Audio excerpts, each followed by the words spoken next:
The dope one too. You should get this one. Oh yeah, that's it. And how long have you had this operating this?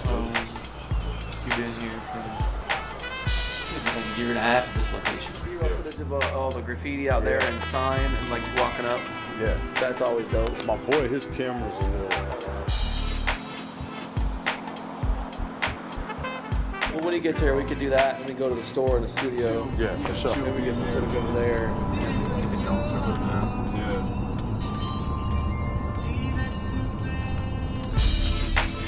I got real lucky not having to go far for the warehouse and the store. You know?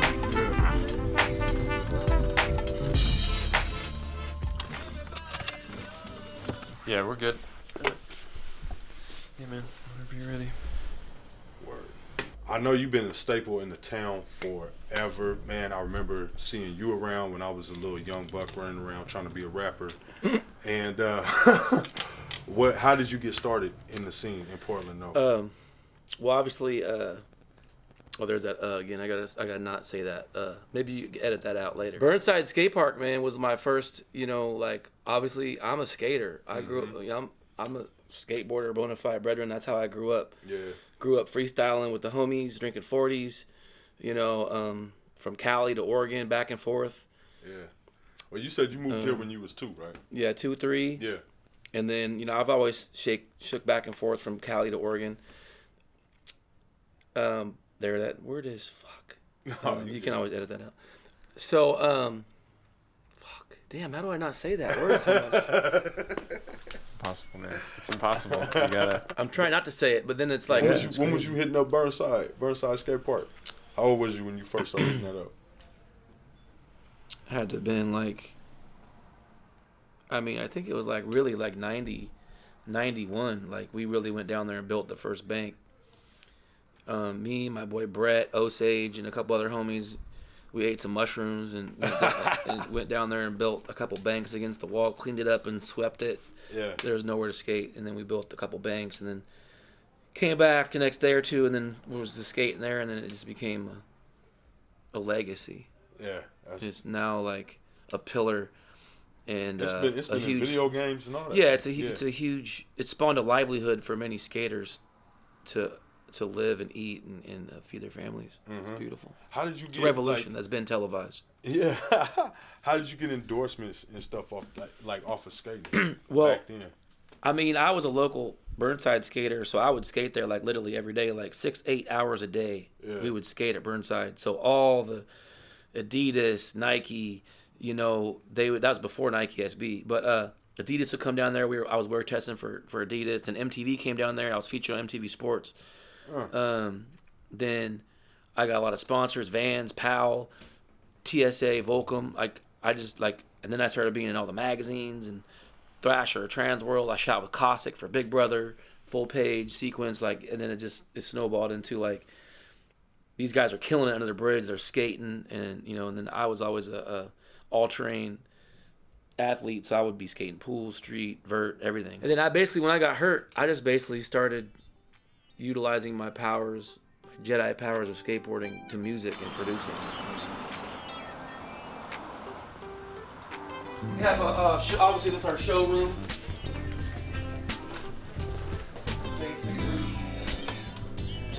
This is all INDAMIX merch, and we basically offer all this to our clients as well. We don't get the exact same item. We don't want to water down our brand, but we just think, yeah, this is what we do for our brand. We can do it for yours. Yeah. So this is a new one that we just did for Farside. The hemp hoodie is like really pretty dope. Really dope. Here's like where we handle our office shit. They're at work right now. Jamie here did that with my grandmother that passed away. With the Ron Burgundy. We burn all our screens in here. And then there's our washout bay, the CBD bath bomb station. We make all our shit here. That's some Breaking Bad shit. We got a couple whips in here stored. And then we go back here and get some more. This is all inventory. All INDAMIX inventory. All numbered and all organized. Took a while to get organized. This is one of our newest. This is the leather belt bag with the phone charger. Oh my goodness. As I got into the music here, I was just like rocking mics, like freestyling with like 5 Fingers of Funk, messing with DJ Chill. Mm-hmm. I was always trying to hit up Pete Miser for beats. I was like, yo, what's up? Yeah. And because Pete Miser had his thing going with 5 Fingers of Funk, I can't lie, man. The dude was killing it. He had a dope band. He was getting guap. Mm-hmm. Chill was, DJing and scratching and, and Chill was the homie. Pete was the homie. They'd always bring us up to rap. And then we started Emerge MCs. Me and Gainen and DJ Wicked, we all formed together. MCs, man. Yeah, Emerge. OG. And we did the first Po Hop and the last Po Hop. When did you start rapping?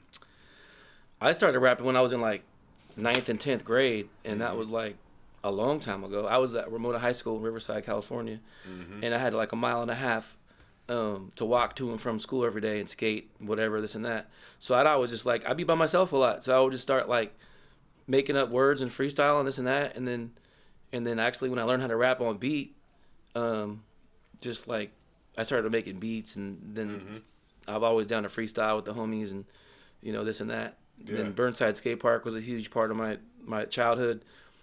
So I started like kicking with the homies, and we would go there every night, and we'd always just start freestyling. And then, I've always been down to spit rhymes, and then I was like, damn, I need beats. And then that's when I got that first keyboard from the homie, from Zeke. Start that's making your own beats. That's crazy, man. Like Strychnine, Dupre is like a huge part of my derivative of music, because I mean, I wouldn't start making beats if it wasn't for Kool-Aid. If I didn't get that Insonic 16 Plus from him the first time. Yeah, holding up the disc and all that. Oh yeah, bro. Floppy disk, master. I did have a SP12. First before that. Man, and so I was only them hip hop heads know about that one. You know what I mean? Yeah. I had the SP12, and I was sampling like chakras and like just octaves and making beats at a just like 2-second sample time and shit. Yeah. And then when I got that ASR, I was like, damn, I got like 11-12 seconds of sampling time. I was like, hell no. I was in heaven, bruh. Utopia. It's beautiful being able to have all that sample time, and I was just taking joints and just flipping them, and then I was bringing in live bass players, live horn players, and then now we just built an empire, bruh. Now I'm just like, I got like over 50 hard drives and just like over like probably 1,000 joints. Hey, can we do like a little film, like you in action? You got something you can whip up real quick?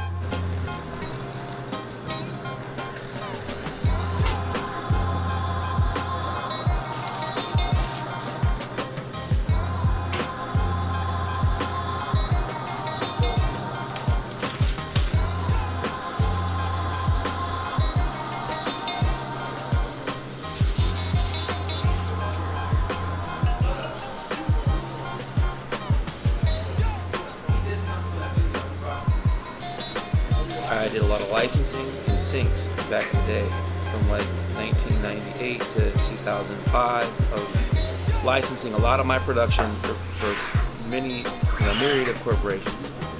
I was a pro skater. I tore my knee out, and I started licensing music to my corporate sponsors to get checks.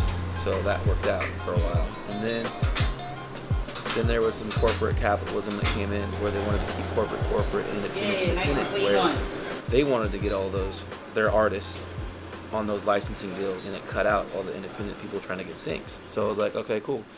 So I'm never going to stop music. I've been producing music for years and years and years. I got a little couple of checks here and there off some other gigs.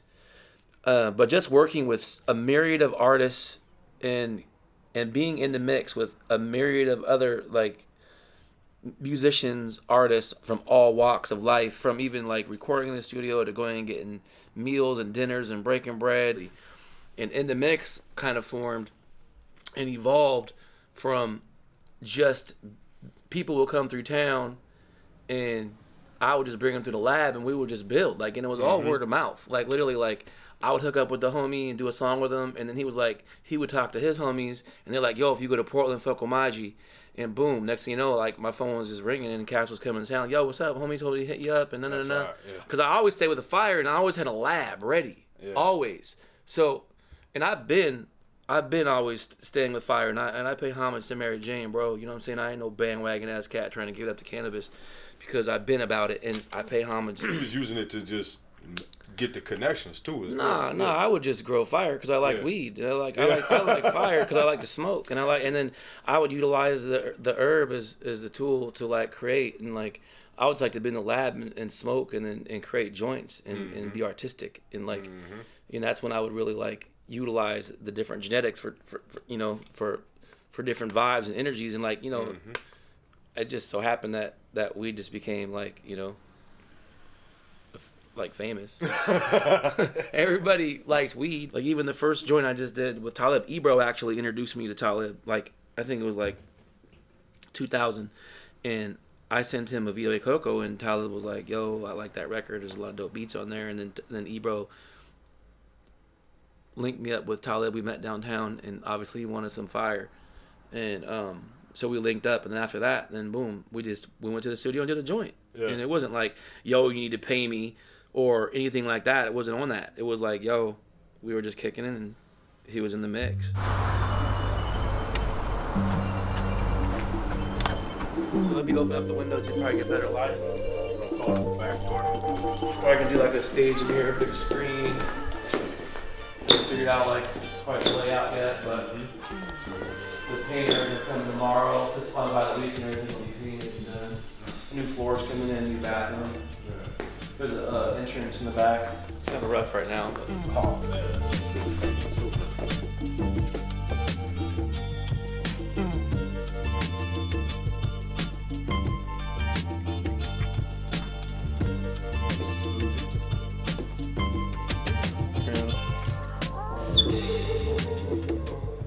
we're doing a deal with We Are Native Youth, so part of the sales from these are gonna go to We Are Native Youth.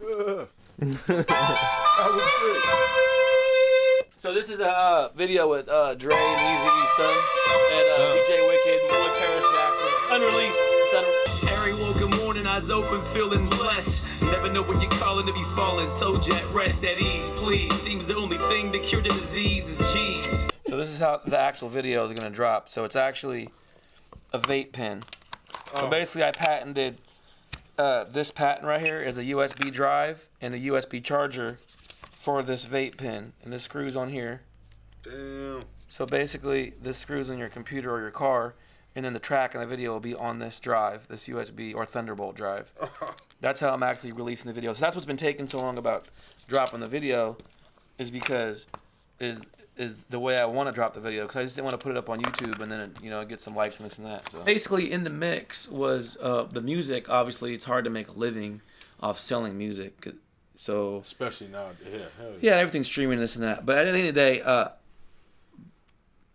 had to like find another outlet to generate revenue streams. So we started making shirts and hats, and then people were really feeling what we were doing, and we're like, man, we should just run this into a whole different apparel accessories brand and a movement. And then we just kept growing and growing and evolving, and I feel that INDAMIX logo is more powerful than any logo out there in the world. For sure. It definitely stands for something. A 6-year-old could look at the logo and be like, that means unity and that means love. And that's what it is. And that's what it has been.